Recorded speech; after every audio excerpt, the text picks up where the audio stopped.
पश्चिम बंगाल की राजनीति में एक और बड़ा नाम तृणमूल कांग्रेस के लिए मुश्किलें बढ़ा सकता है।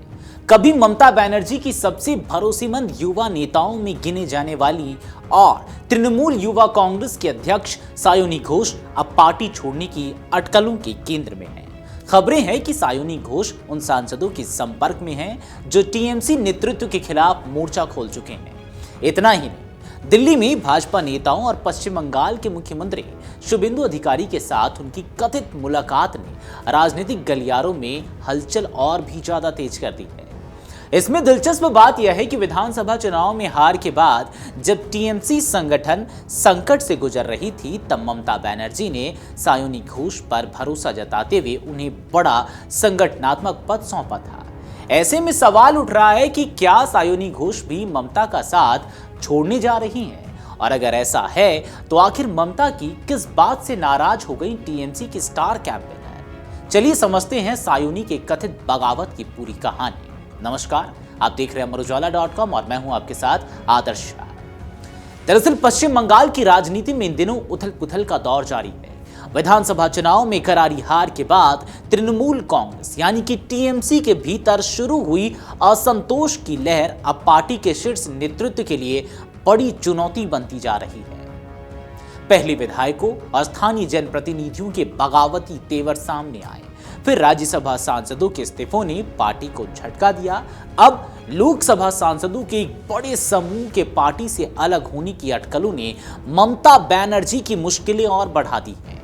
इन चर्चाओं के केंद्र में है टीएमसी की युवा और चर्चित सांसद सायोनी घोष, जो कि सबसे ज्यादा इनका नाम आगे चल रहा है। राजनीतिक गलियारों में चर्चा है कि सायोनी घोष जल्द ही टीएमसी के बागी खेमे में शामिल हो सकती है। इन अटकलों को तब और बल मिला जब खबर सामने आई कि वह कुछ अन्य सांसदों के साथ दिल्ली में भाजपा के वरिष्ठ नेता और केंद्रीय मंत्री भूपेंद्र यादव के आवास पर हुई एक बैठक में शामिल हुई थी। खबरों की माने तो दावा किया जा रहा है कि इस बैठक में माला रॉय समेत अन्य सांसद भी मौजूद थे। सबसे ज्यादा चर्चा इस बात को लेकर है कि बैठक के दौरान पश्चिम बंगाल के मुख्यमंत्री शुभेंदु अधिकारी भी वहां पहुंचे थे। हालांकि इन मुलाकातों को लेकर किसी भी पक्ष की ओर से आधिकारिक पुष्टि नहीं की गई है। अगर वाकई ये मुलाकात हुई है तो इसके कई राजनीतिक मायने निकाले जा सकते हैं। इस चर्चा को बल और भी ज्यादा इसलिए मिल रहा है क्योंकि कल देर शाम न्यूज एजेंसी आईएनएस पर टीएमसी के 19 बागी सांसदों के नाम की एक लिस्ट भी सामने आती है। उस लिस्ट में सायोनी घोष का नाम भी था। उसी राज से जुड़ी अब ये खबर सामने आई कि सायोनी घोष समेत कुछ सांसदों की भाजपा के वरिष्ठ नेता और केंद्रीय मंत्री भूपेंद्र यादव के आवास पर एक बैठक हुई है। हालांकि इस बैठक के बारे में अब तक कोई जानकारी सामने निकलकर नहीं आई है, कोई आधिकारिक पुष्टि नहीं की गई है। आपको बता दें कि सायोनी घोष का नाम इसलिए भी महत्वपूर्ण माना जा रहा है क्योंकि विधानसभा चुनाव में हार के बाद जब पार्टी संगठन संकट से जूझ रही थी, तब ममता बनर्जी ने उन पर भरोसा जताते हुए बड़ा दायित्व सौंपा था। जून के पहले सप्ताह में संगठनात्मक फेरबदल के दौरान सायोनी घोष को दोबारा टीएमसी युवा कांग्रेस का अध्यक्ष नियुक्त किया गया था। उस समय इसे ममता बनर्जी द्वारा युवा नेतृत्व पर भरोसा जताने और पार्टी के वफादार चेहरों को आगे बढ़ाने के संकेत के रूप में देखा गया था। लेकिन अब सामने आ रही खबरें अलग कहानी बयां कर रही है।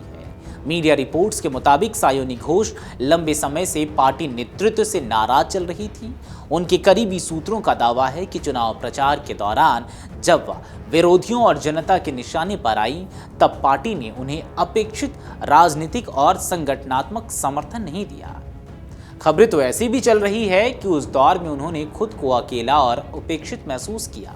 यही नाराजगी धीरे धीरे उनके और पार्टी नेतृत्व के बीच दूरी का कारण बन गई। इस बीच टीएमसी के भीतर उभरे बागी गुट की गतिविधियां भी लगातार तेज होती नजर आ रही हैं।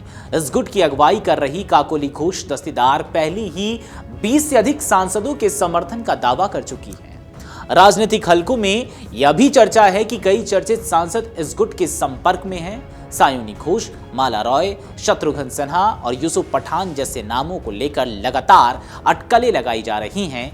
यदि इनमें से कुछ सांसद भी खुलकर बागी खेमे के साथ खड़े होते हैं तो यह टीएमसी के लिए बड़ा राजनीतिक झटका साबित हो सकता है। इसमें दिलचस्प बात यह है कि चुनाव से पहले सायोनी घोष ममता बनर्जी को राष्ट्रीय राजनीति में बड़ी भूमिका दिलाने की खुलकर वकालत कर रही थी। उन्होंने कई मंचों से ममता बनर्जी को प्रधानमंत्री पद का मजबूत दावेदार बताया था। चुनावी नतीजों के बाद भी उन्होंने सार्वजनिक रूप से पार्टी के साथ खड़े रहने की बात कही थी, लेकिन अब उनके संभावित राजनीतिक कदम को लेकर चर्चाओं ने बंगाल की राजनीति में नई हलचल पैदा कर दी है। इसी बीच टीएमसी और कांग्रेस के संभावित पुनर्गठन या विलय की अटकलों ने भी राजनीतिक माहौल को और गर्म कर दिया है।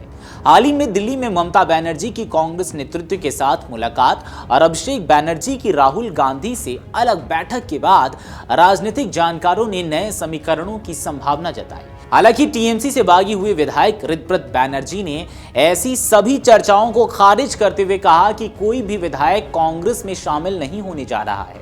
उन्होंने दावा किया कि उनके साथ विधायकों की संख्या लगातार बढ़ रही है, लेकिन कांग्रेस में विलय का सवाल ही नहीं उठता। ममता बनर्जी की चुप्पी ने भी इन अटकलों को और हवा दी है। दिल्ली दौरे से लौटने के बाद जब उनसे कांग्रेस में संभावित पुनर्विलय को लेकर सवाल पूछा गया तो उन्होंने कोई जवाब तो नहीं दिया और सीधे वहां से निकल गए।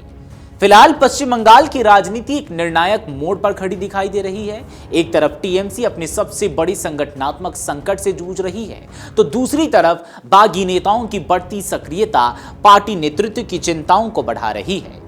अब सभी की नजर इस बात पर है कि क्या सायोनी घोष और अन्य सांसद वास्तव में ममता बनर्जी का साथ छोड़ते हैं या फिर यह सियासी दबाव की रणनीति पर है। आने वाले दिनों में इसका जवाब बंगाल ही नहीं बल्कि राष्ट्रीय राजनीति की दिशा भी तय कर सकता है। फिलहाल सबसे दिलचस्प सवाल यही है और सबसे बड़ा सवाल भी यही है कि क्या ये जो लिस्ट सामने आई है ये बागी सांसद किसी अन्य दल के साथ अपना नाम जोड़ते हैं या फिर अगला कौन सा कदम उठाते हैं, इस पर हमारी भी नजर बनी रहेगी और इससे भी आपको रूबरू जरूर करवाएंगे। अगर आप ये वीडियो YouTube पर देख रहे हैं तो हमारे चैनल को सब्सक्राइब कर बेल आइकन दबाएं और Facebook पर देख रहे हैं तो हमारे पेज को लाइक करें।